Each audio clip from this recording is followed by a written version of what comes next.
Hi, my name is Tim Cole. I'm a product specialist and evangelist for one2edit, and I'm about to show you some new features in our product one2edit 3.5. All right, so now we've got the screen here. Okay, so the first big feature I want to show is something called segmentation. Segmentation was implemented in the product so that we could exchange translation data more effectively with third-party external translation solutions, because the segments have to be stored in the desired length in translation memory to be most useful and most valuable. So we added a segmentation feature to one2edit. The first great thing is that you can import segmentation rules from other solutions, products like SDL, World Server, across translation environments that store segmentation rules. You can import those segmentation rules that you use in those systems and use them in one2edit. And of course, you can also create your own segmentation rules from scratch if you so desire. What I have here is a document that needs to be segmented. So I'm just going to go up to the Tools menu and choose Apply Segmentation. And I'm going to apply it to all the text in the document. I'm going to base it on segmentation rules. I'm going to use my default segmentation rules, and I'm going to tell it that this is an English language document, specifically UK English. And then I choose Apply, and what this does now is it goes through all the text in the document, analyzes it, and cuts it up into the desirable text segment sizes. So what we'll see now when I mouse over the text, once the display has refreshed,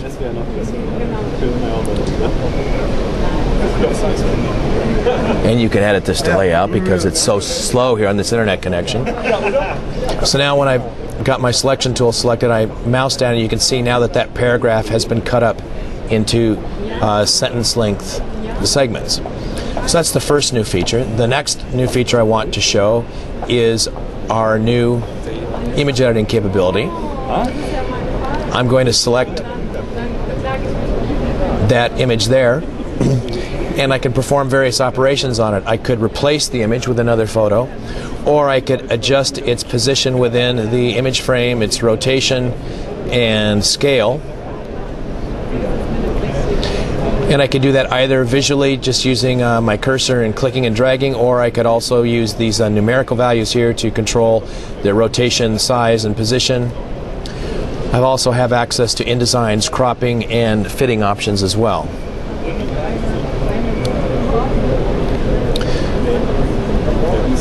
And the last bit of new technology, and this is something that isn't in version 3.5, this is coming in a subsequent release, but we're showing it here at the show, is some geometry editing capabilities, the ability to modify the actual text frames or image frames on the page in your web browser. So I'm going to select this text here, and if I select the parent text frame, I get this little drop-down menu that lets me edit the frame.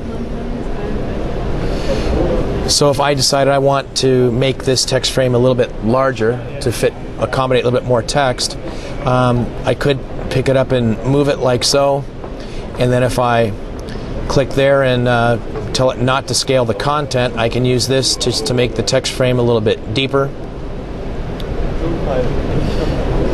and apply it. And so now I'm going to have a modified text frame that will fit more text content. And I can scale the frame, scale the content, rotate it, and reposition it. So that's a look at just a little bit of what's new in our 3.5 product and a feature that's coming in the not too distant future.